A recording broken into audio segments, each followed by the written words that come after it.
hear Manny. Oh yeah. I don't know. We'll see. Well, they're wrong. No, I don't You're wrong. You can hear him. You're just not trying hard enough. know. Listen. Ha ha ha. Create. Oh, that's right. You got the fancy one. That's right. Yes, sir. Right. Uh, talking comics. Oh yeah, baby. This book was wacky. It is very bizarre, but from the artwork perspective, in all the best possible ways. Yeah, yeah. I mean, even the talky talk in it is wild.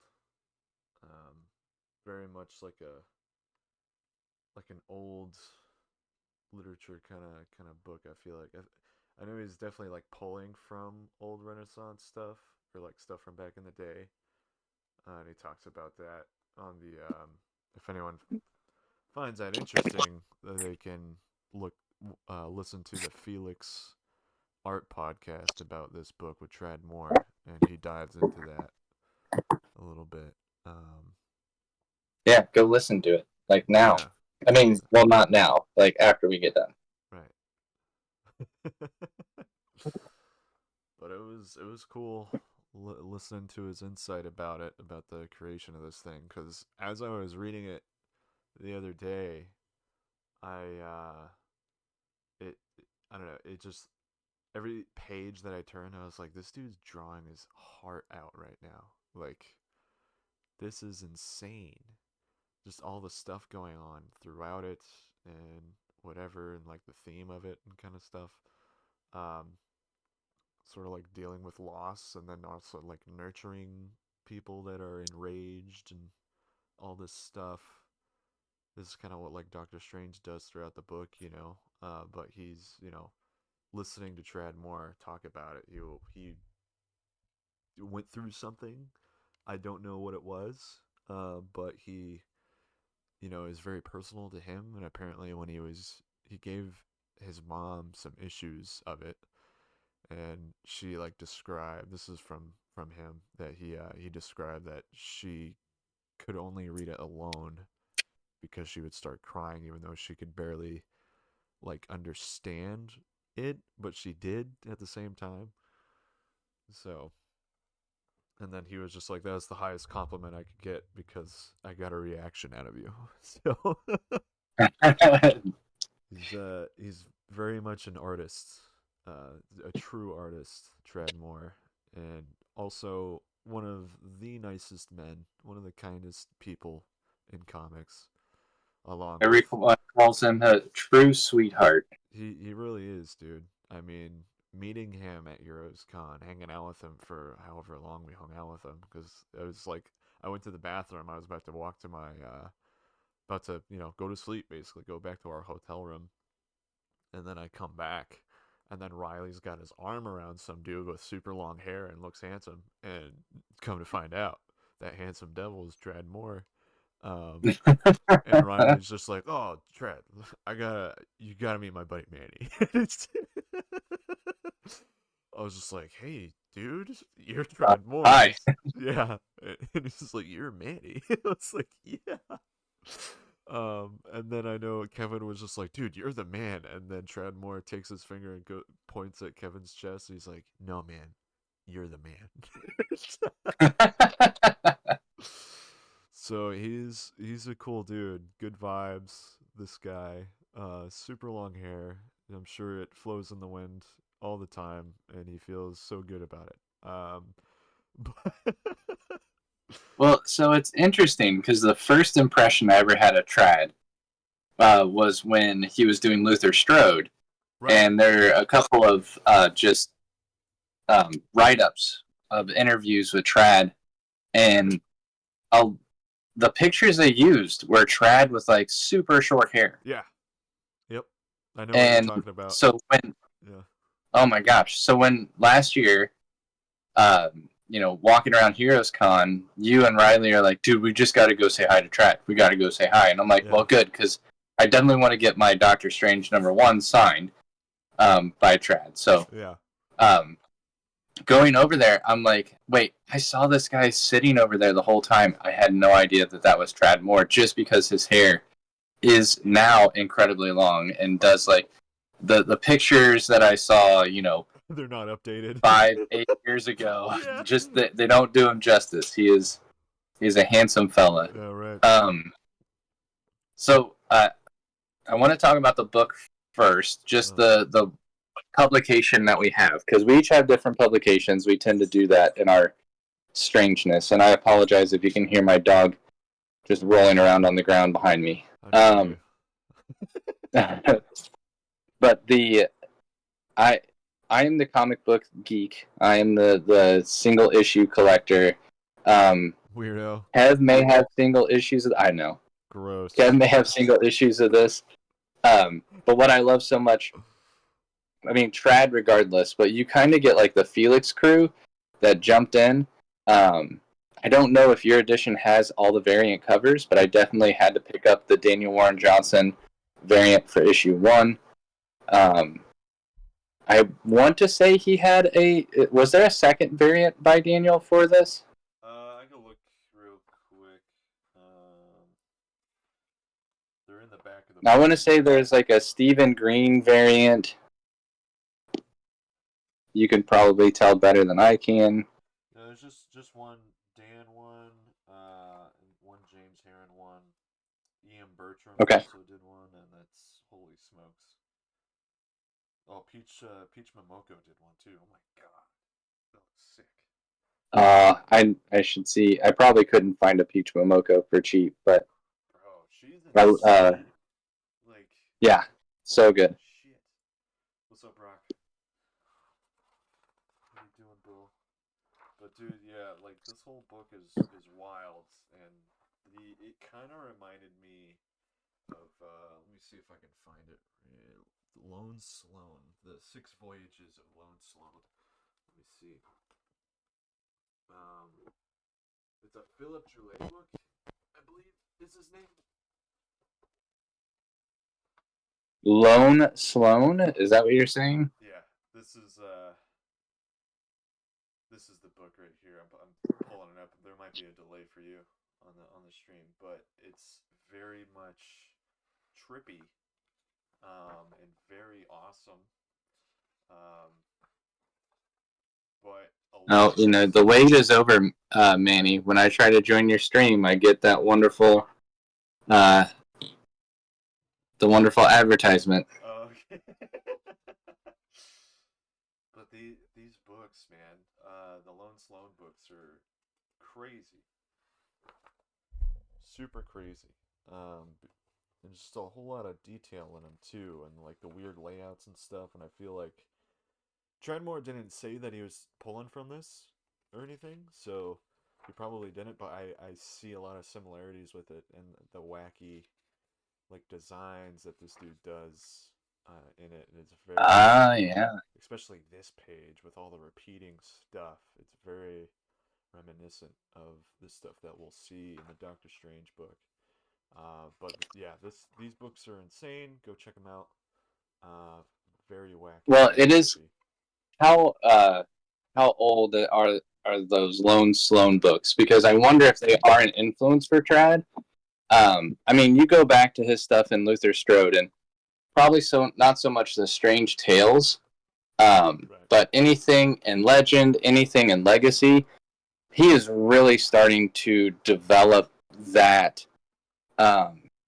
repetitive texture that I feel like, and if I'm getting a Trad Moore book, I know there's just going to be some amazing repeated textures in his stuff. Right. But yeah, I remember it going all the way back to like Legend and Legacy. Dude, I think so. Pretty sure these were in the 70s, like early 70s, like 72. Oh, there you go. Well, then, yeah, maybe there is some influence there. When we run into him again, we'll have to ask him if that's one of his boys. Yeah, like I said, I didn't listen to the whole thing, to the whole podcast or whatever with Trat, but um, from what I gathered, How dare you? I know How Bernie dare you? Wrightson. I know Bernie Wrightson. He mentioned him. That's for sure. But and a little bit of Steve Ditko, which he didn't. He wasn't like a giant Doctor Strange fan or anything. He like his first introduction to Steve Ditko was like the Stan and Ditko stuff, um, what he was talking about. So he started diving into that, and then was basically doing his research for this book, kind of thing, and was just like, oh, like this, I can definitely like go my own way with this kind of story, and he totally does. And I know Felix and Trad talk about how this is like 100% Trad. Like this is like Trad's like heart and soul like poured into this thing. So, and people feel it. I definitely felt it. Didn't even realize it. And then it was just confirmation when those guys were talking about it. So, but yeah, guess we can just start diving in a little bit. Yeah, dude, I'm all for it. This is, uh, like you said, it is just pure trad. It's what I think trad would do, regardless of the restraints. If he's just doing a book that he would want to do, and we had this conversation last time. Uh It huh. was essentially Marvel came to trad and was asking trad for a pitch, right? Uh huh. And Trad was like, "Well, if I want to do something, it would be Doctor Strange, and here's my Doctor Strange idea." And Marvel was like, "Yeah, I don't know. Uh, maybe we'll think of something else." And Trad was just, I mean, again, that cool laid back persona of Trad. He's like, "Yeah, well, whatever, no big deal." Yeah. And it almost seemed like Marvel was like, "Wait, oh no, yeah, dude, totally do it. Like, Yeah. go for it. Why not? Like, I you know. do your Doctor Strange." I know they And it's just that mentioned. ability of his to be able to say, I just want to be able to do something that allows me to explore things that I want to explore, uh, and a character to have fun. And I mean, unless he would do something like Deadpool, Deadpool may give him that same flexibility if you're looking at the Marvel uh, character roster. Right. But Doctor Strange, I think, Deadpool's too based in reality. Doctor Strange allows him to do all of these venture to all these weird places, allow him to play with weird textures, and really explore. And I mean, you even see that in the type. Now, I need to look too because it looks like it says VC's Clayton Cowles with Trad Moore doing the letters. Uh, Heather Moore, the colorist. Trad doing covers, letters, writing, artist. I mean, this is just a tour de force of trad, right? Brock has in here Giga Trad. Like, dude, I feel that way. This is like Alpha Trad. Giga Yeah. Trad. Yeah. It's a great way to describe it. Oh, dude. Yeah, he just goes off the wall with this. Because I know he's experimenting with lettering when it's those chapter breaks in the book. Uh Um, huh. he's doing that on the page, those like chapter titles and stuff. So that's just like him experimenting with it. He wanted to dive in on doing that kind of stuff, so he did, and I'd say it looks pretty damn good. Um, when we get to those pages, we'll point them out. But I know he expressed that there is like there's some titles or logos and stuff that kind of represent or kind of reference the illuminated manuscripts kind of thing. Uh huh. So you'll see like an old Renaissance stuff, and then like the first page with the capital I is the first letter that starts, and then there's like some crazy logo design around it, and we notice that throughout this book. Um, and he's experimenting with that too, and he's just like, oh, I know some logos look a little better than others. That's when I nailed it, in issue what 4 or something. So, but Well, and how much of it too? I mean, you and I have been looking at some of the older stuff that I have from the '70s as well. I mean, you busted out a book straight out of the '70s, and I feel like some of these titles you see a lot in like Conan the Barbarian, Oh yeah. in Star Reach, in John Carter. Um, a lot of these feel like out of that era, right? Right. Yeah. I mean, the rest of the artwork is just, dude. I don't know what it is that he's seeing here because I'm, terrible and I should have read through this. But chapter 2, Genevieve the Forest, as he's just walking by this crazy pond of something.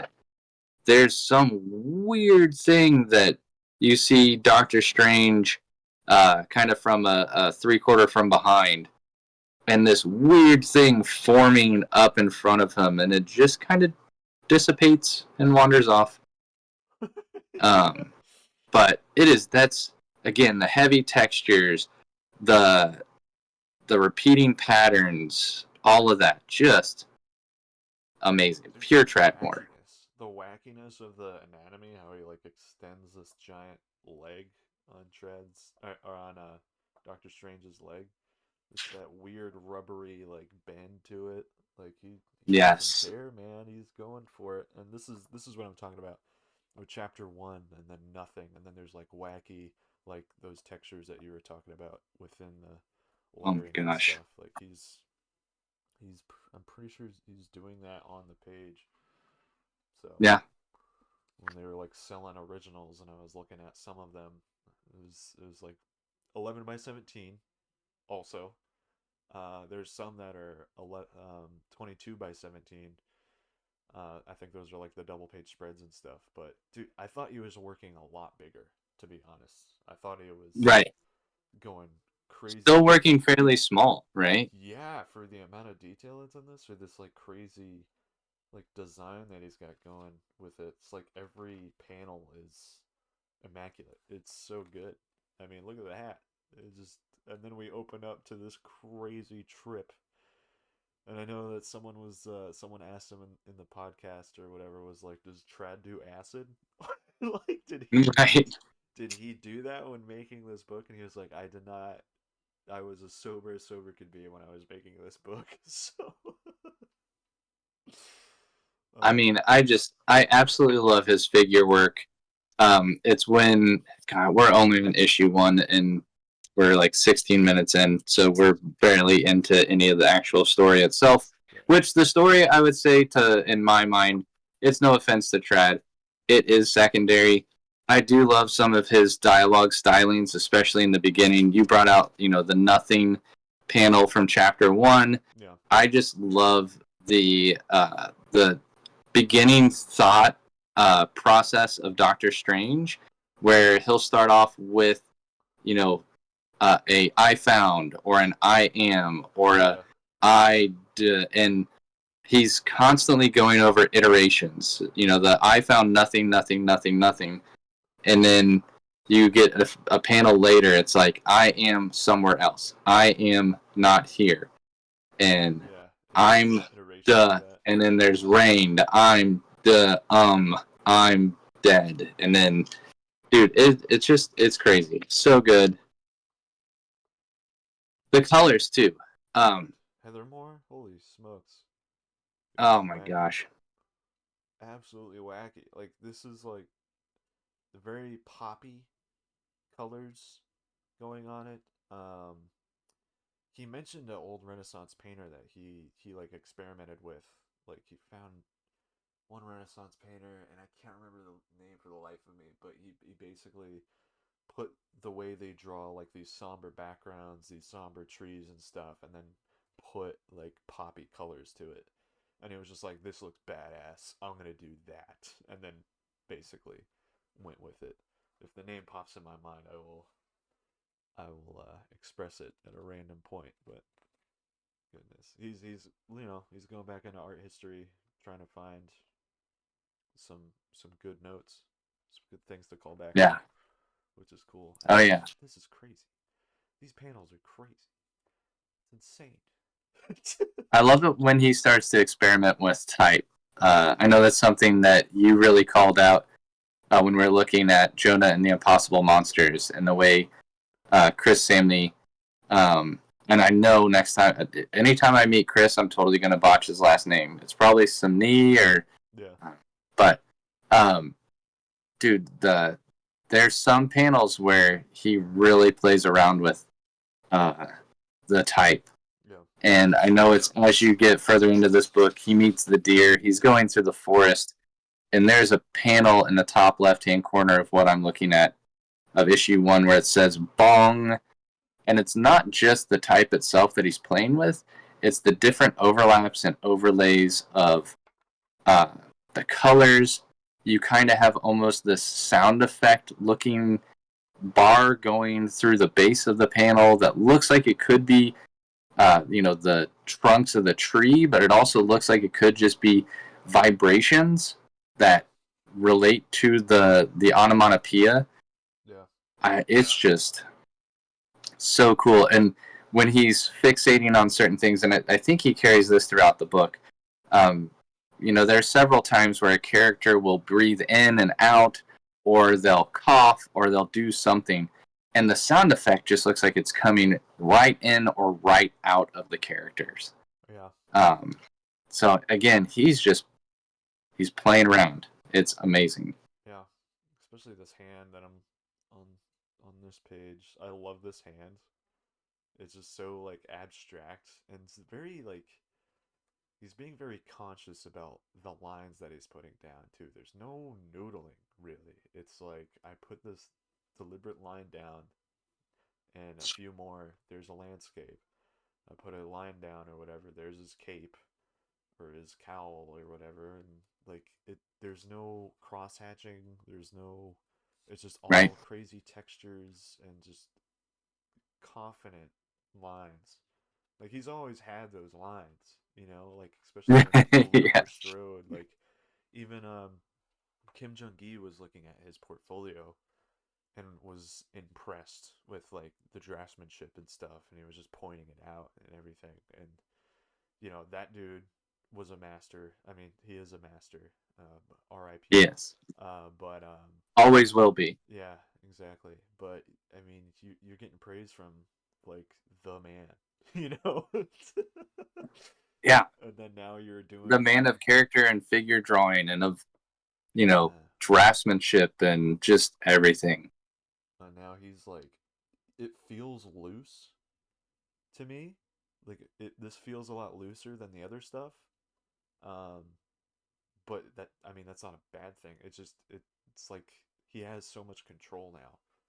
I feel like than before, if that's the case. Like maybe he's using different tools, experimenting with different stuff.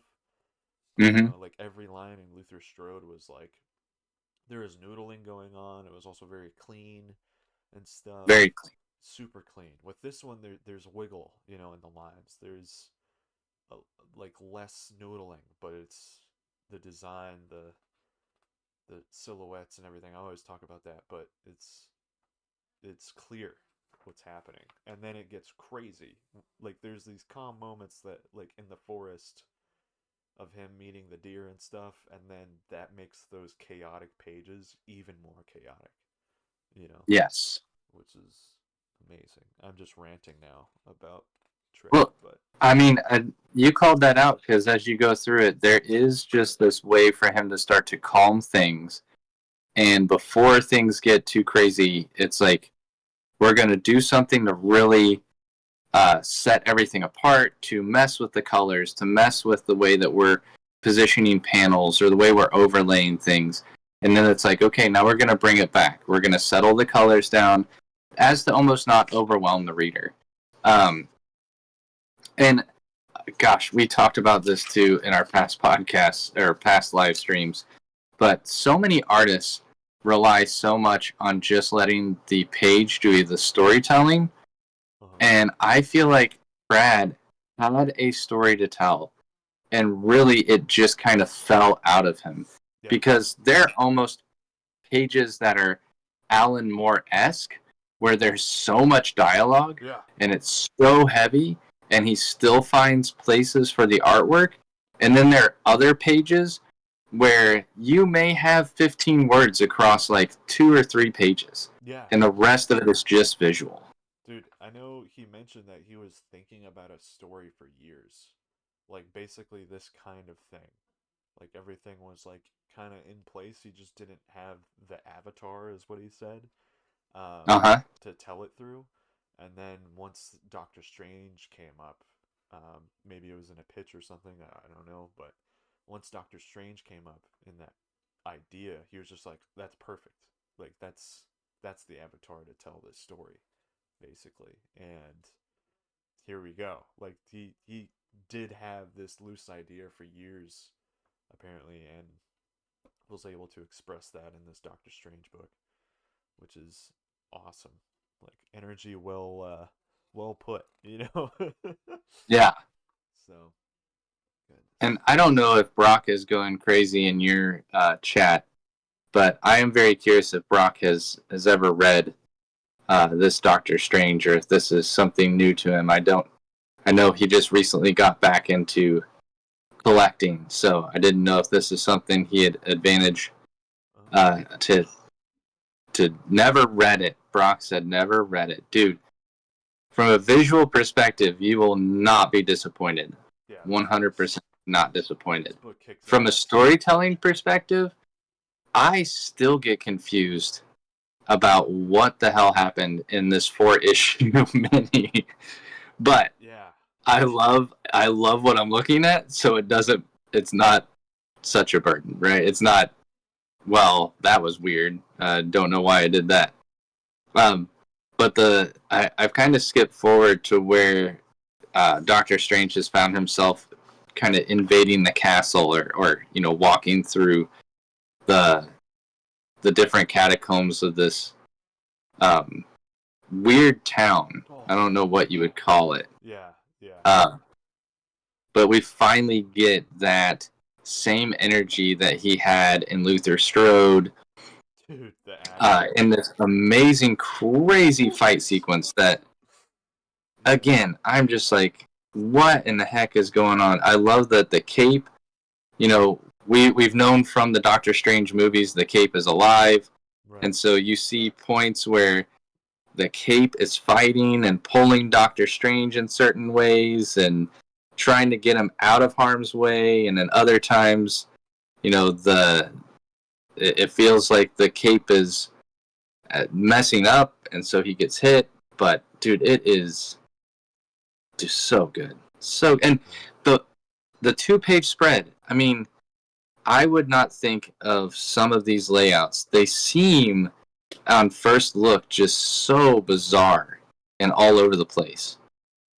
But he gets to play around with depth and where characters are in the actual scene and the setting, and the yank, like this yank of yeah. this panel just tucked in down here again. The cape is reaching out, grabbing a hold of something, and pulling him away from an incoming attack all at the same time. It's so So cool. good. And yeah, you get that. It's this is all like one sequence. It's insane. There's so much chaos on this page, and the fact that he's drawing this small, I don't know. That's crazy to me. It still baffles me because I was just imagining that these were giant pages for originals, but no. Oh man. Well, and seeing what I love, again, just being in this Doctor Strange universe, we are in some weird astral, odd, I don't know, uh, alternate reality where there are characters that just can create weapons out of things.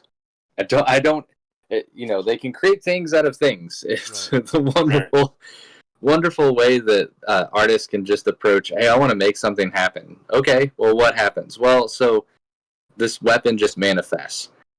And he does it in such interesting and new and unique ways. So cool.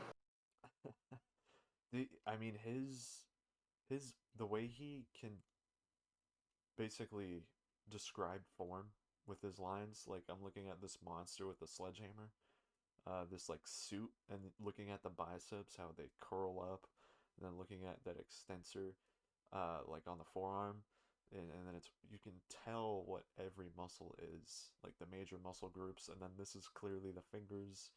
You know, it's very square. It feels like it could hit hard with that, and that mimics the design of the sledgehammer. It's very Right. hammer-y, this whole character. Just you can feel the energy that this thing is heavy and it will slam you. And you get that Oh a yeah. lot with Tradmore's like character designs too. It's very it looks very fun for him describing form like that, like doing wraps around the arms and stuff. So super cool, super chaotic. And then like the negative space. This is something I want to get better at is doing like you see we're looking at these cages, right? That are on wheels and he's not drawing every single wheel. It's pretty much just a silhouette of the wheel Yeah. like popping out from the shadow, but you can tell what everything is. Like that's it's all connected. It all works. And then he's doing that in space, and they're all turning like that, which is insane. Um, he knows form. He understands it. You can tell from this whole thing. There's Yeah. and then he just does that design. It makes it real clean. I want to do that. That's a goal. One day, maybe. You'll get there. Right. What I love is when with the cape, you'll see this in several of the books and the way he lays things out. The cape is his way of showing just motion while overlaying several different Doctor Stranges on top of things. So Doctor Strange will be doing something, but the cape is going to be your through line, your sight line for all the action. Like, where's he going? What's he doing? Where's he in the space? And the cape is just like, yep, we're going to lead you through his movement and motion. So cool. Dude. Um, the way he does masks, his just character design in general, like you said, but his masks always look so cool. Oh Luther yeah. Strode, we'll get into it. Luther Strode is by far the most simple thought for a mask, but so intricately and well done. Right. It's amazing. Right. And I wonder if he was friends with Ian Bertram during the creation of Luther Strode, because there's similarities with the rendering and stuff. I feel like, if I'm remembering it correctly, because Mm-hmm. he did do like quite a bit of hatching and stuff, right? In Luther Strode, like it was very much like Right. Tradmore, but it was more noodly. Um, and versus this is like just clean line, basically, and barely any hatching at all. But I wanted because Ian Bertram has like a that hatching quality to him, you know, with like Little Bird and stuff, and then the variant cover that he did for this book. And I know they're Yeah. studio mates, so they share a studio together, at least now. And I'm wondering if they went back that far and like shared ideas on drawing and like picked each other's brain with that. You know what I mean? Oh yeah. But anyways, this Oh, action sequence, crazy. so good. Again, I think I'm just using this time that we have to just look at how gorgeous this book is. Right. I read through it again. I kind of think, you mentioned that Trad had his mom read it, so we can only kind of imply what um, what that story could be, but there's definitely like a life and death Yeah. allegory that's going on. There's a lot that has to deal with birth and complications, Yeah. and doing what you can as a doctor to save the patient. Um, so I kind of get those overtones and those really simple arcs, but I know he has to be. Well, he is telling a deeper story. Yeah. I just have a very hard time finding out what that is.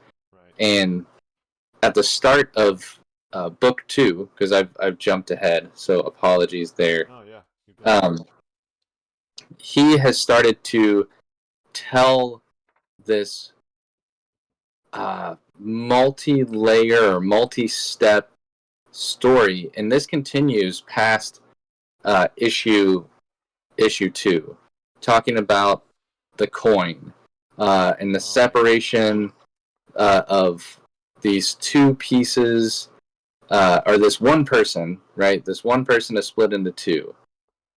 The will of Bethos and his other half, Sophia.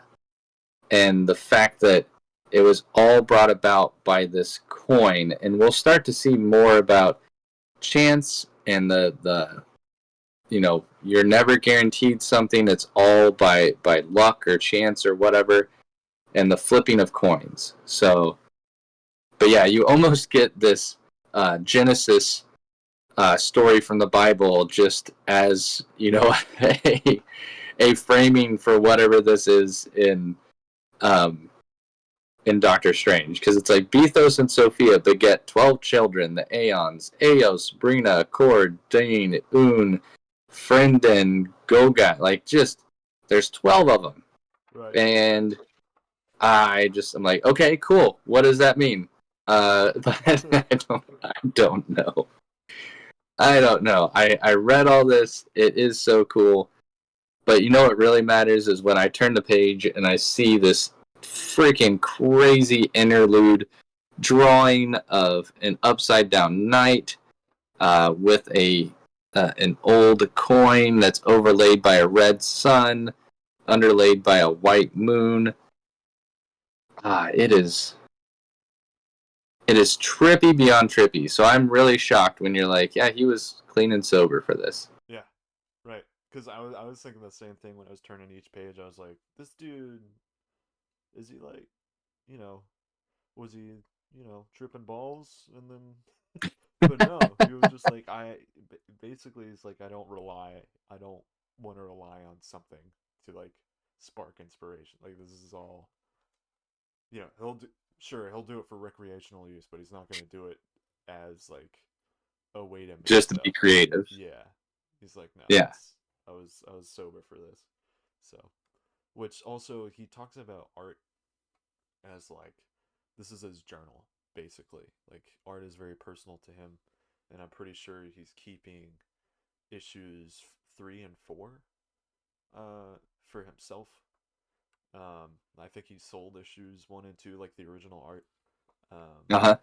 But he's like, yeah, those pages are like they're staying with me basically. But he described like his journey on making this thing and how it's very personal to him, like putting, like I was saying before, putting his heart on the page, and he remembers what he was doing in that moment on that day, drawing that panel, remembers what he was frustrated about or whatever.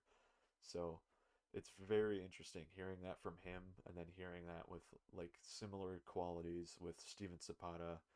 And I'm just like, if those dudes could meet, I would love to hear their own like conversation, their own back and forth, because they have like similar ways of like the philosophy behind art. And I know he's very much a philosophy guy, along with Steven Zapata, with that Right. kind of stuff, with that sort of thinking.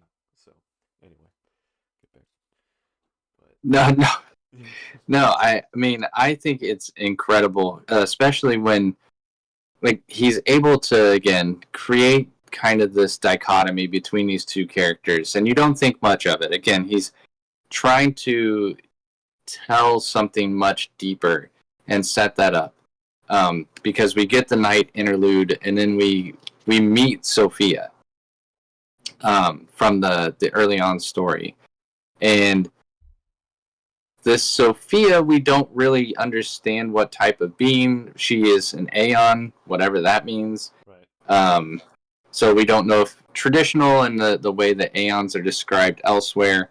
Um, but there's something going on with her pregnancy, in the way that she's been communicating with Strange is through dreams, and Strange has even said, like, you know, for 9 months, the dreams had visited me nightly as your messages, right, and now the nightmares haunt my days. They grow red. I don't sleep. So, not only is Strange dealing with some crazy being, and something that, a pregnancy of an Aeon. I don't know how you handle that as a doctor. Right. I don't know how you handle the Complicated. pregnancy of a human as a regular doctor. So, um, but the fact that he we're starting to also kind of get some inferences that Doctor Strange may not be 100%, which I think may factor in as we go along through the story itself, especially talking about just not resting. Right. So, will he make the right decisions as we go through the story, or even be at 100% to be able to protect or fight off other beings? Right. It's like there's so much uncertainty for this too, and just like so it makes those fights intense. You know, it's great. Just like I don't Yeah, know if I can do this. Like I'm in two places at once, and people are like, "I can see that you're vibrating." It's like, what is that? What? oh yeah. Well, and so this is the thing that's trippy. This is what adds this layer that I think confuses the crap out of me, because I don't always know what's going on in the real world, and I don't always know what's going on in the other world. But Sophia says that I need you to deliver my baby, but I need you to deliver it in this world and another world. Yeah. And Yeah. it's like, okay, so he has to deliver the same baby in two separate worlds.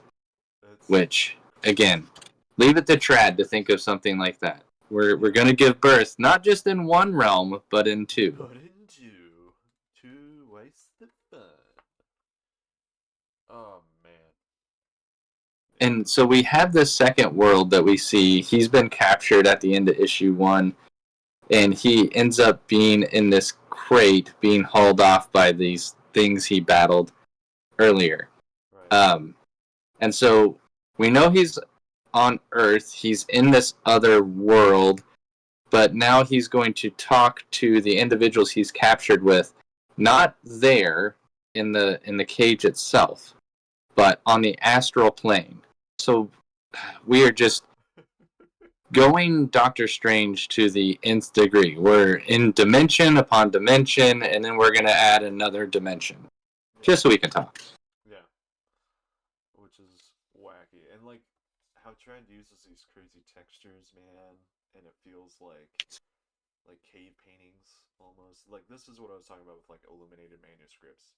Um, with these Oh yeah. W's, the S's, the Y, like all those different logos, and then just the decoration of everything. It's very lore, very much like a book that you just open up, illuminated manuscript kind of thing, and then compare that with like put that with the crazy trippy art as well on with them talking in the astral plane. So cool. Only Trad could do something like this. Dude, it's just not fair too. I mean, the page where you kind of see the very close up, and like you're saying, the textures, Yeah. the different lettering that he's playing with. There is this thorn like background, this thorn overlay or underlay behind Doctor Strange in the mask, Uh-huh. and it starts off in these up close thorny patterns, and then in as it goes and recedes into the background, I don't. There's so much minute detail. And if he's just doing that on 11 by 17, I'm like, did he get a magnifying glass out and just start to put these little details in? It's Dude, right? incredible. So cool. We get to see more cool costumes too from the Red Knight Yeah. that's there. We're getting so many different characters and a few introductions. I think that's the other piece that uh, I have trouble with are the character names. So we get Yalda. Yalda is the one that you saw at the end of issue 1, try to save Stephen Strange. She's typically in this teal color. And then you get, what is it, Still Mona? Uh-huh. It's not just Mona. I'm pretty sure they reference her as, or this character is Still Mona the entire time. Oh, really? I'm pretty sure. Or at least Yalda always refers to them as still Mona. Oh, okay. Okay. Yeah. So I remember seeing Mona. I was like, what? Yep. I don't know. It's bizarre, but that's the one in the red when you see them uh, on whatever world or plane this is. Shit is trippy. So Doctor Strange does have to lie. We find out, Yalda asks, "Do you know who is sending you to do this task?" And he's, saying, "No, no, I don't know anything. I don't know what's going on." And that implies there's something. I mean, he's not allowed to talk about this for some reason or another. Not allowed to talk about the delivery of this being's offspring. So, and this is where we get some of the crazy. Again, oh my gosh, Yalda giving the backstory, still Mona giving backstory. This is all done by an artist. What is it? Jensen Ekwall. Oh, it's a different artist doing this. Just yeah, that is a different artist Okay. doing all the stuff at the bottom of these pages. Yeah, this is what I was Dude, talking about earlier with like the illuminated manuscripts kind of thing. But yeah. holy cow! What a way! What a way to do it! Just trad directing this page, basically. Well, and once again, he is really building so much detail and so I mean the kids today I guess they call it lore into what's going on with these characters, but it's so dense. I feel like we need to have a book study just on these 4 issues, Right. just on this one book. Just go through agonizing detail to figure out like what in the world is really going on.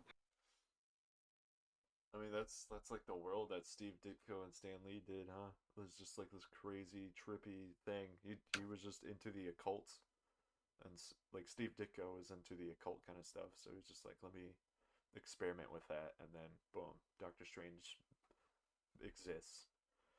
You know, it's crazy. Just gonna flip through this a little bit more here, and then we're on chapter 5. That crazy double page spread right there. Oh my gosh, yes. That's awesome.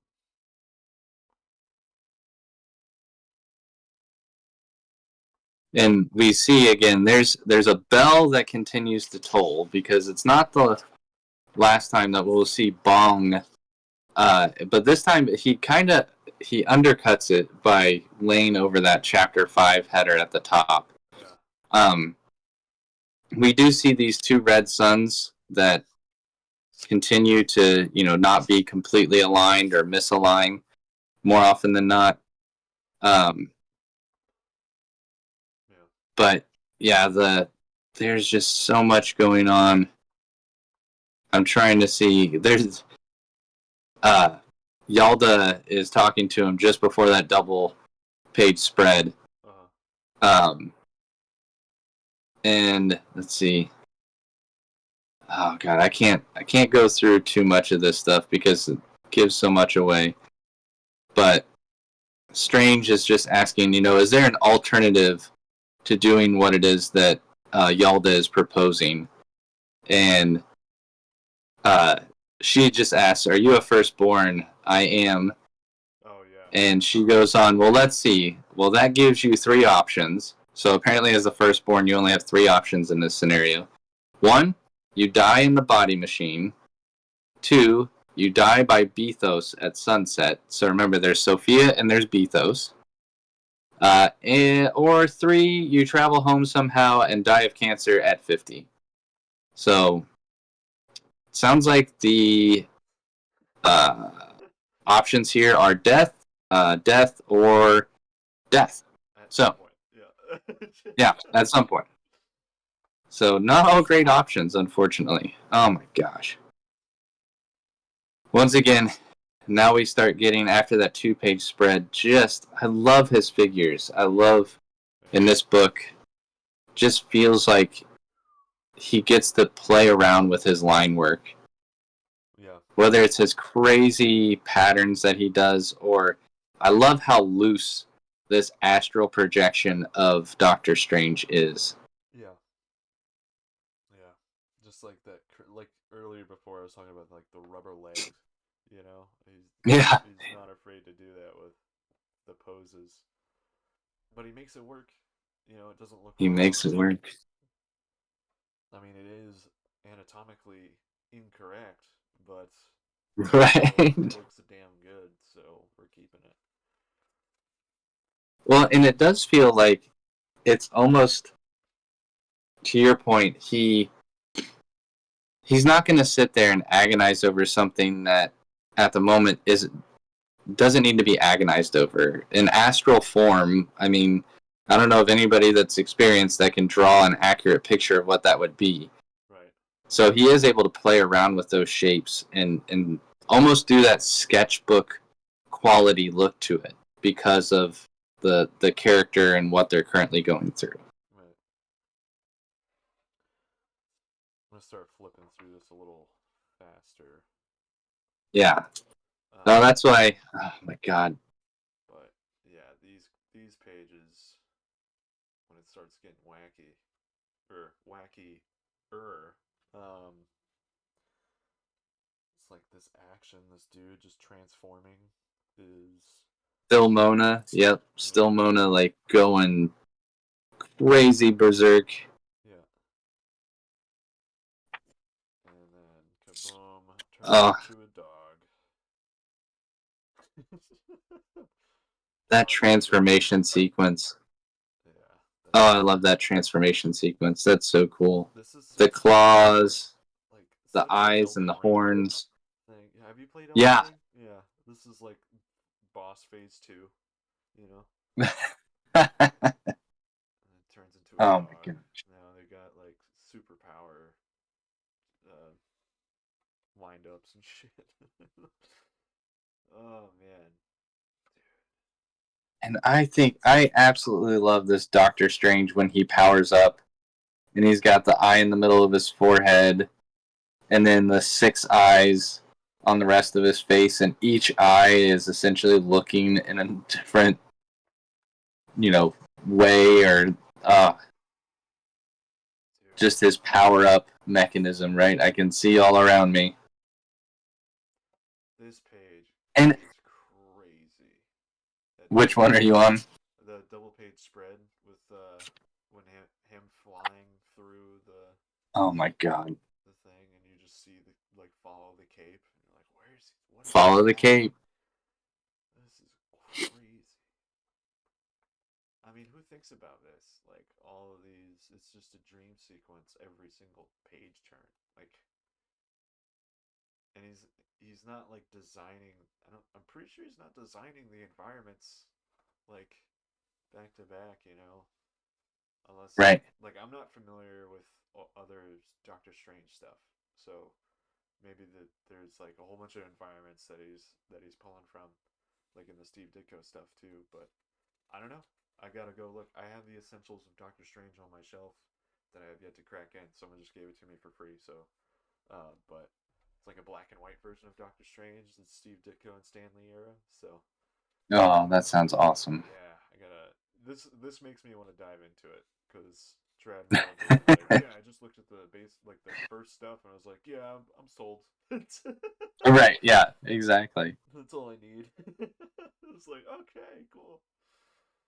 And Good. again, we just get more dialogue. So before that double page spread, like there's this dialogue that just runs down the left hand side, and it's story that goes with all the action.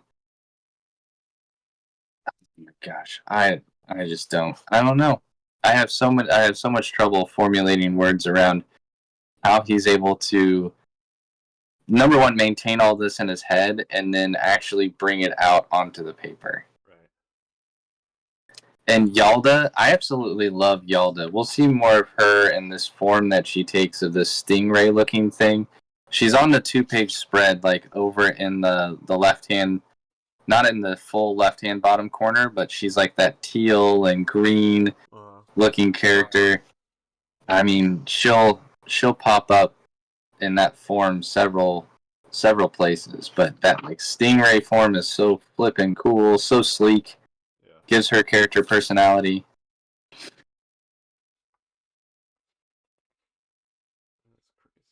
And I think they have to escape at a certain time. That's the whole reason that still Mona was like, I'm going to buy you some time.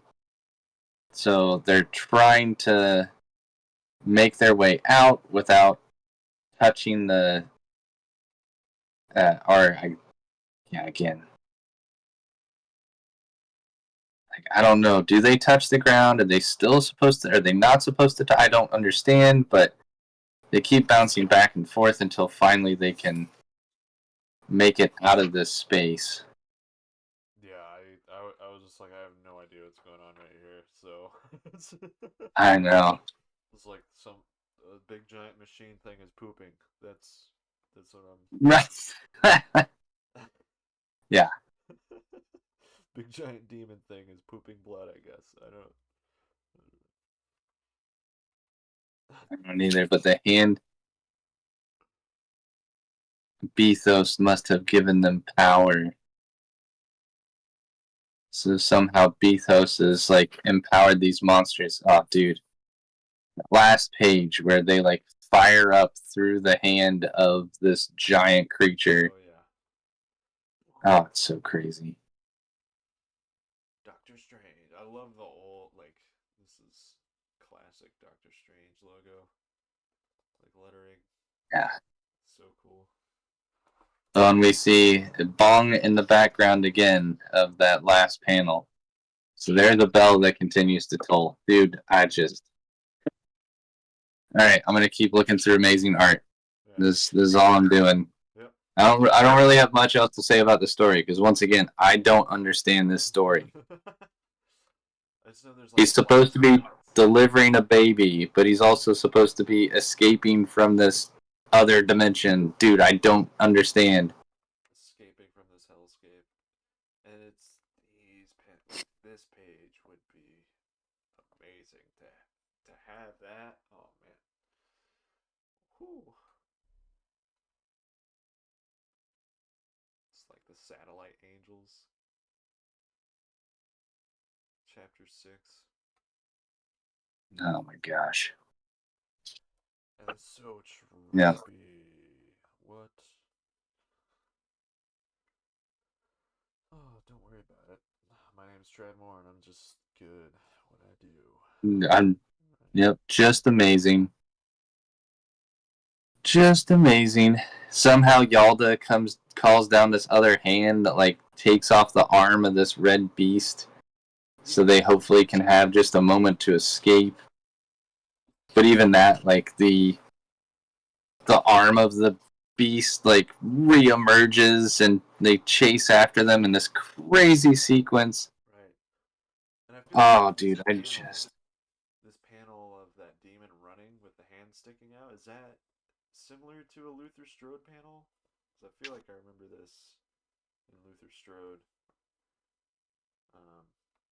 But I could be wrong. It may be towards well, so I know there are several panels of Luther Strode where I want to think it was like Jack the Ripper because Jack the Ripper had that really long skeletal finger looking thing. So he was always very imposing. I feel like he's done that before. Yeah. But there's definitely a difference. Here, again, it's just that looseness he has with everything. I feel like Luther Strode, there's a lot more line work, a lot more detail. Oh yeah. This one, it just looks like he gets, it's like I've just got this form that I want to draw that looks amazing. Yeah. You could get away with doing anything too, because it's demons. Yeah. So cool. Oh my gosh. When this thing they like have this way to slingshot around this beast's arm, and when they finally go around and they snap this thread or whatever, just the design. You get the swoosh coming around the arm, the almost breaking the sound barrier multiple times over from these two little characters, and the just that sound effect all in that one panel. It's like if that were me and I was putting that much detail into something, I'm like, this is going to take up half the page or Right. 3/4 of the page. Like, I'm not going to hide this up in the top left hand corner. Yeah, this is a splash page. This is what that. Yeah, Yeah. it's going to get your full attention. But nope, it's just this. It barely takes up 1/4 of the space, and it's just so freaking cool. And then you see where it snaps, all the little blue energy falling, dissipating. But that red demon still isn't done. It's gonna try to stretch up after him as they try to get the heck out of here. Man, that is epic. That is epic. Oh my gosh! And then some. I don't know where this came from. I don't know what happens. It's like this multi-eyed, Yeah. super scaly dragon demon head just comes down and bites the red monster in half. Dude, there's like so And much like going over this again, you know, is like uh, I feel like I've missed so much. You know what I mean? There's so much on these pages that I like don't even catch, you know, until the next yeah. go around. Oh my gosh. Like, holy shit. And somehow now he's like being transported or fixated in the eye of this thing, and it's allowing him to. It's kind of manifesting this living room or bedroom of his where he's falling into bed. Dude, the formation of this blew my Oh mind. my god. It was like the eye opens or whatever, and then we go into him, and then Yes. it's forming in the iris, and then it's just like I can imagine it just spinning, you know, just forming together. Like the Doctor Strange movie that Sam Raimi directed is basically Uh like huh. just shit like that. It's just constant movement the whole time. It's crazy. It's crazy. Well, and it's one of those things where we always talk about we as comic book artists, and this will just show you how much I have to grow still. As a comic book artist, we're supposed to be able to tell stories that we can visualize, that we can actually put together. We're not animating a story. Right. We're just providing visual reference to what is being told. And I know we've talked about this, with several other creatives. They're like, as a writer, you have to be able to write things to tell a visual story. You're not writing it for an animated movie. Right. And somehow it just feels like that's how Trad is drawing this. You could essentially put these things all together, panel after panel, and it would almost look like a straight up animated movie. The way he is Yeah. building his panels, telling his visual story, it is insane Like the amount of detail. all these like mirroring, like repeating shapes going on, and then the transformation of the faces, and then the another camera view from a different like what's happening. Like this is Oh, crazy. I don't This is know. probably one of my favorites right here when he looks over and it's just the face, just like forever looking at him. Yes. And then he's getting tied up at the. Oh man, how? How do you do that? I want to be friends with He's a him. master. That's how he did it. I want to be friends He's with him. just a master. I want his phone number so we can hang out and tell me how to be a better Yeah.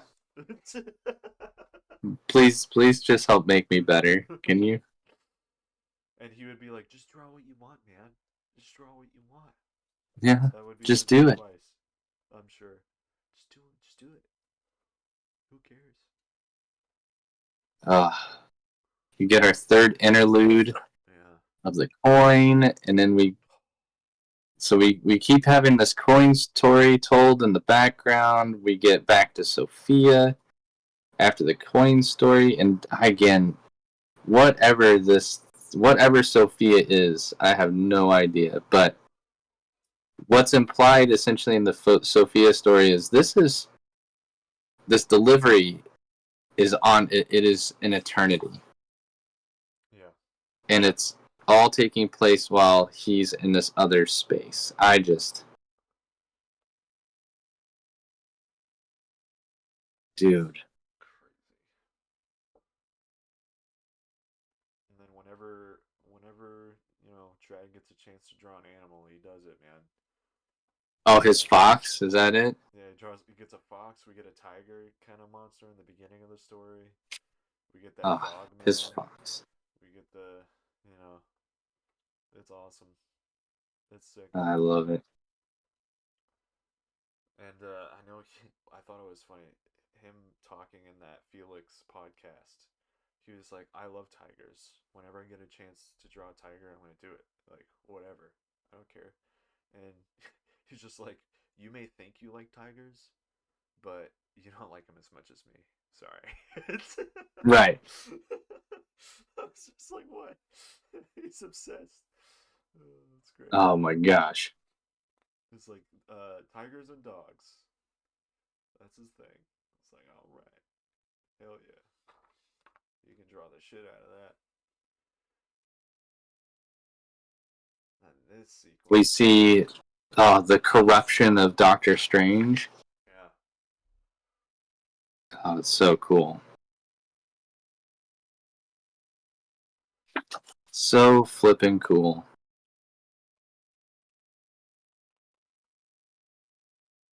His face that just kind of turns into tissue and blood is, you think I don't see you? I do. And he just turns into this crazy demon thing. yeah, yeah.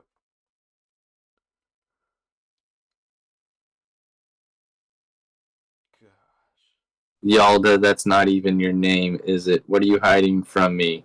How are you going to use me next?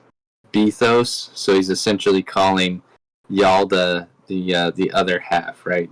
yeah. Are you Bethos? You're cruel and selfish abuser. You're nothing to me. Oh my gosh, dude.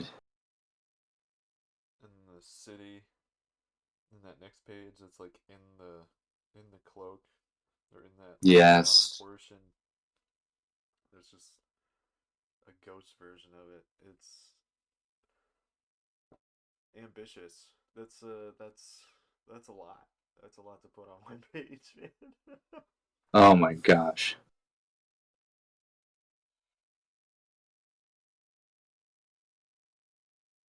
And I mean, my interpretation or my understanding of what this is, and I could be completely wrong, but that entire sequence is him being so close to delivering this child. Because as we go through the sequence, we see, him transform into this thing. It begins destroying and wiping out this entire village or world or whatever. And as he calms this demon, he's holding this child in his arms. Yeah, And so I assume that's Sophia's child, but we find out that there's still some unrest going on. He still has to, venture with Yalda and still Mona to stop whatever the banging of this bell is or the ringing of this bell is. And I just love, like, you'll see little sequences where the bong isn't even all the way there, and in some panels it's taking up almost the entire panel. Oh, it's crazy. yeah. Gosh. And having the lettering be from the artist hand too, like it just helps so much of it like unify. It's just it doesn't. It's consistent. Yeah, it's consistent because there's other lettering with like sound effects and stuff where it's just like the digital lettering on top of the person's art and it doesn't really mesh well. You know, we've all seen those books. Um, Whereas when it's like the artist or when it's someone that's mimicking like the same sort of marks that someone's making, like Rasputin, doing their lettering matching the artist, like with Dan's stuff, and you know it works. Like Nate Pico's matches the style well too, like with his stuff, and then we get like the little wiggle on the lines and stuff with this is Trad's wiggle on those lines, you know, and it just Yeah. fits it so well. I like that. I'm a nerd for that kind of stuff. So, Oh my gosh. man, We do finally get some details revealed here. So this may be some spoilers if people want to read and enjoy this, but I don't know that I'm giving much away because again, I don't understand this story unless they flat out tell me anything. yeah, Um, but we find out that Yalda, I mean, her true name is Eos. yeah, So she is actually the first Aeon of Bethos and Sophia. So we do find that out from some of these panels towards the end of the issue. Because Stephen does tell her, like, I'm supposed to be delivering Sophia's child. He actually asks if Yalda is the child, if, you know, his task is to deliver her. And that's when she comes down and says, no, I'm one of the first. This is a whole new like this child will be the first of a new pantheon yeah. that Sophia is giving birth to. Oh my gosh. So crazy. Yeah, the freaking everything in this book is crazy. Just looking at all like the character designs and how Chad's drawing everything and just doing his own thing. The patterns. We find out that Coin is this agent of death. That Coin's gonna kill some of these Aeons. Again, dude, if only I understood what in the world was going on. Right.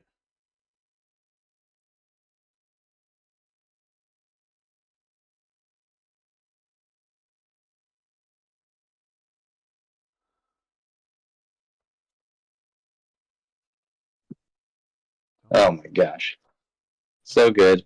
I I'm just flipping through to the end. Right. The last cover is so flipping trippy. Yeah. I don't even know what's going on. He's just Like so many wrapping. overlaying limbs and Dude, I want to know what he's using. Is he using a brush? Do you know? I feel like he's using a brush with that, and he's just going wacky with it. Um,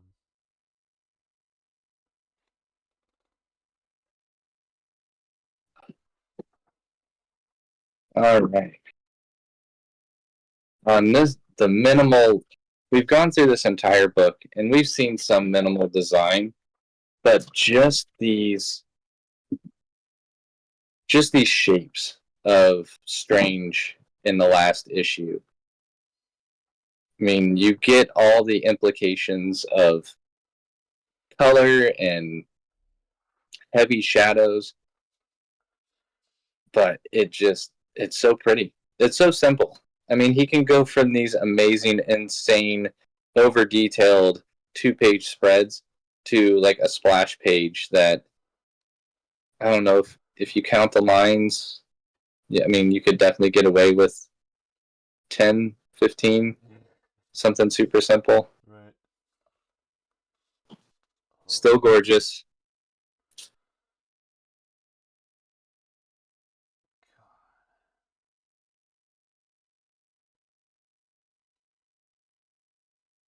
God. Uh, It's we such a start to see the beautiful. exhaustion on just about everybody's face. Right. I'm like looking at what you're saying with like Doctor Strange's shape, like his cloak, and this really reminds me of man. There's a game where you're a character with like a big cloak, like a red cloak, like this, and walking Uh through huh. the desert and stuff. And I know Trad Moore is a big gamer, or he used Oh, to be. and I'm wondering if he's kind of like taking from that. I know it's an older game, not like you know, not super old by any means. Probably like I don't know, 10 years old or something. Considering nowadays where Yeah. it's like, oh, it's 3 years ago. It's such an old game or music or whatever. It's like, no, it's not, but okay. Um, Right. I think I know what you're talking about. It was a yeah, very stylized game, and it had some real simple shapes, but just those effects that allowed it to kind of give it its own uniqueness. yeah. Can't I want to say it's Dune, but then people are like, no, stupid, that's a movie, No, it's or a book series. It's like, yeah, I know, but I can't remember the name of this. That's the closest I can get. right. I'm sorry. But I mean, you can feel the scale of the environment too, which is just like godlike. Definitely Oh yeah. going into a place that is foreign to you. Chapter 9, the 2-page spread for Chapter 9. That red sun that we've been seeing glimpses of here and there really becomes the backdrop for the focal point of where all this will potentially end. Right. Man. It almost looks like I want him to do a Castlevania book Right. This looks very just based off of this. I feel like this is, you know, uh, Trevor Belmont going off to take on Dracula. right. Ah, so good. Very epic. Crazy weird creatures.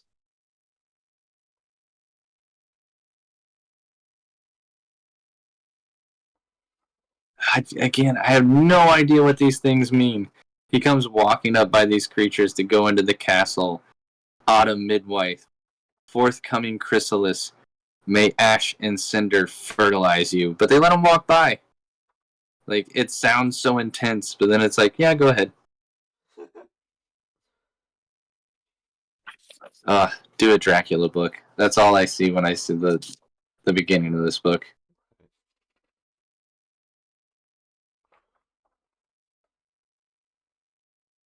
Very dope. It's very quiet moment too, like him walking through this whole place. You know, you can just hear the footsteps. Honestly, that's something. That would have been great. Just very subtle, like tap tap tap or something like that. Yeah. I mean, who am I to make a suggestion to the master?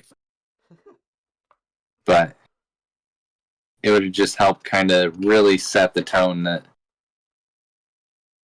this is this large space that has not been lived in. Oh, dude. Okay, so we talked about Trad's long, gorgeous locks. Right. And one of the things that I remember from Heroes Con is the fact that I believe it was, Bailey was offering to braid Trad's hair. Yeah. And Yeah. it's so funny to see this transition coming up where he's walking through the tower. He gets this smudge of ash across his And it's braided. forehead or smudge of something. Yeah. And as he walks through, like Doctor Strange and his long flowing locks become braided by the end, the time that he makes this transition. I'm like, oh, Trad looks so good with braided hair. Right. That's what I see. I just see like Trad as Doctor Strange in this this book. Oh, here's the confrontation with Coin. Coin asks, "Are you going to kill me?" And Doctor Strange is like, "No, I say we just lay our weapons down. No one has to die."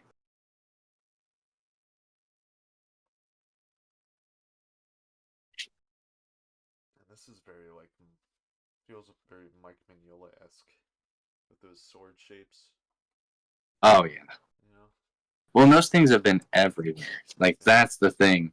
They're very trad in like the way he stylized them, Yeah. but yeah, I get that kind of repeated silhouette of the sword, very Mignola-esque. And we get the final transformation of coin.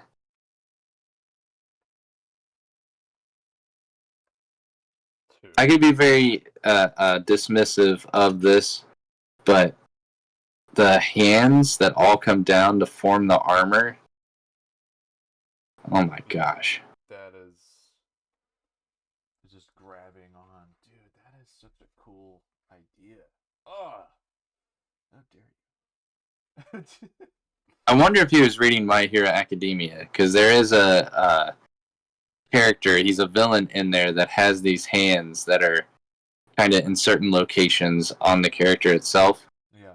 I'm not saying that Trad needs to take something like that, but just this concept of these hands coming down and forming these shoulder guards and mask and large shoulder pads. Dude, it is amazing. So you see this beefy armored guy, and once again it goes to, you were talking about, just he knows how to put the shapes on the page, but he's willing to let them flow. You definitely get that from Doctor Strange, and just how minimalist his legs are, and he's able to play with those shapes. They're definitely elongated. Oh yeah.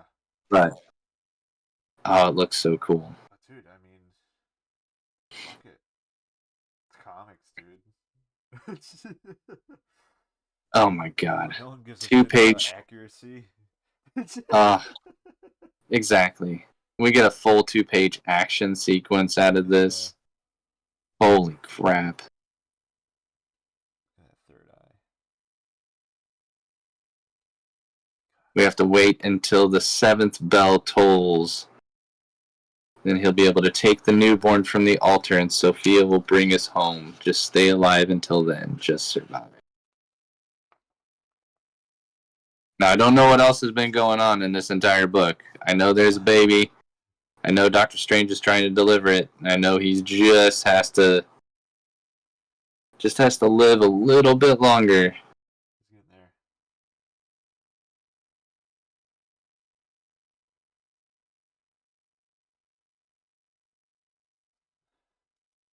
And seeing this evolution of Sophia, like we've seen her start to just become this black silhouette with highlights of shapes and colors and things like that. But just during these sequences, it's almost like she's forming branches, and Yeah. these odd color patterns start to appear. She's turning into like the her natural form? I don't know. Yeah, question mark? Holy crap.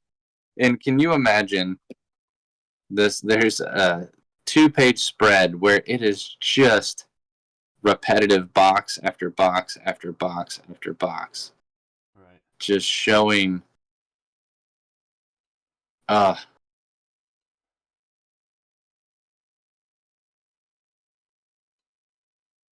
32 panels between 2 pages. If I quickly did my math right. Wow. My gosh.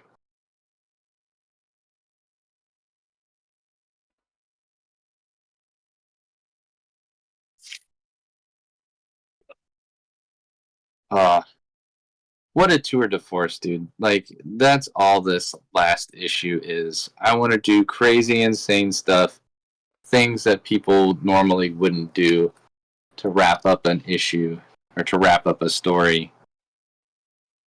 Oh, my lord. Yalda to the rescue. She comes in her crazy form, takes out Coin. Dude, this just makes me want to draw. I'm just looking at it like I want to draw my book now. Yeah, exactly. And we see Doctor Strange and Yalda teaming up together. She asks, what blade do I hold? tell me your idea and I'll share this. And he thinks, of course, since he's a doctor, of a scalpel.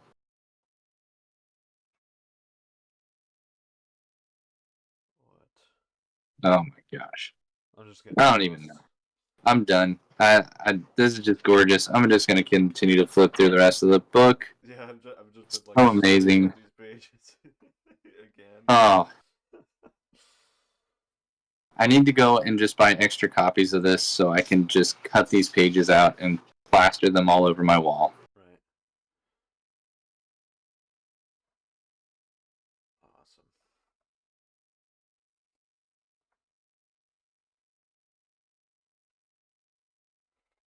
Very cool. And Very I don't cool. know what this thing is. It's like a two-headed, four-mouth insectoid baby thing. Eos sends Stephen back to Sophia with the baby and says that you're always welcome back in this world, but Sophia and her child are not.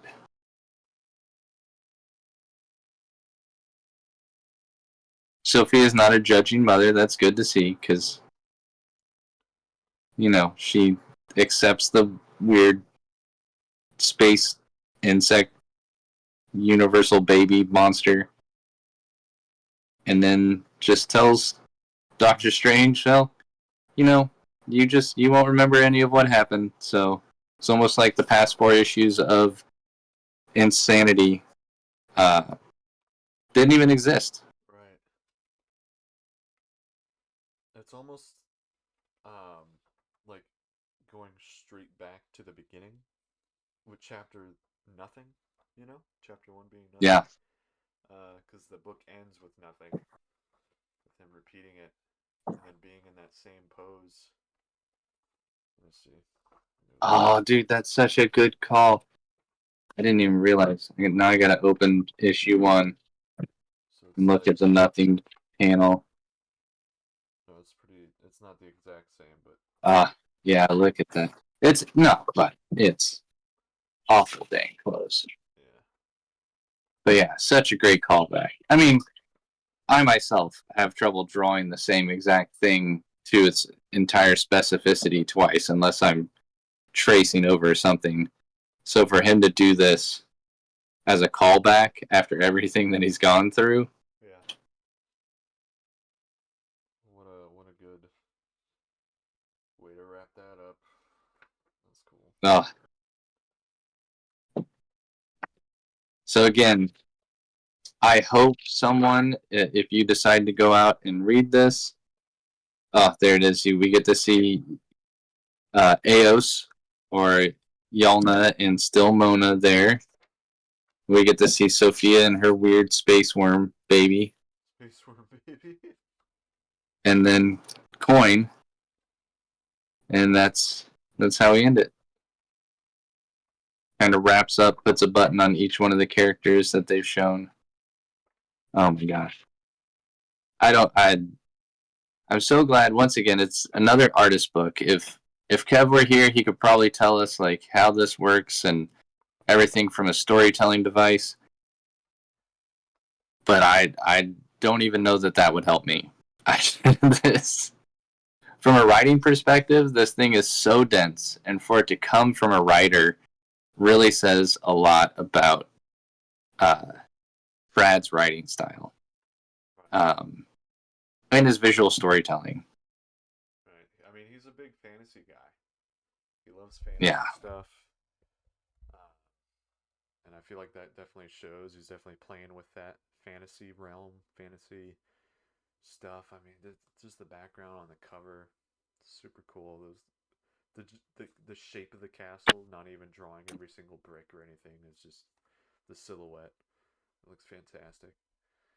Um, yeah, I don't know. I feel like this is definitely clearly a win for Trad, Yeah. being a personal book. Even if people don't understand it, I think he's very proud of it. Other people are very proud of it. They definitely feel something out of this book, and I think that, I mean, that's all you need, really. I think we can both agree. We have a similar feeling in that this book makes me want to create. Right. Right. Um, my gosh.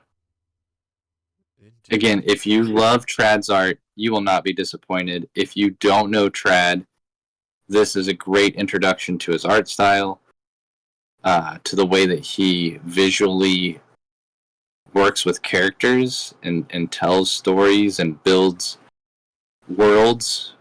Um, yeah, I don't think you can go wrong with this book. Now, if you're looking at it from a I want to understand the story, it's going to take some more work. I don't think it's impossible. Yeah. I just don't think I'm smart enough. But maybe one day, maybe I can talk to Trad and just be like, all right, What is this? so yeah, just everything. What does this mean? Just start at the beginning. So panel 1 on page 1. Tell me about it. Yeah, Tell me what's going on here. yeah, just panel per panel. Um, That's right. but dude, before Oh, we leave, speaking of artists and creating and releasing books, you got a book out, and why don't you I share that do. before we sign off? Yeah. So if anyone is interested, our Kickstarter is still going on. We are 95% funded, is what I saw when I last checked today. Oh hell So yeah! we're a week into it, and we are almost at 100%. We do have some cool stretch goal rewards. So if you have, not gone out and thought about supporting it, please go check it out. Um, I can also say, so let's see, Kickstarter, it is The Time Police. You can use that as a keyword. You can find more details out on Instagram at _Time Police. I'm sharing everything as well on my side from at Ben_Hill_art.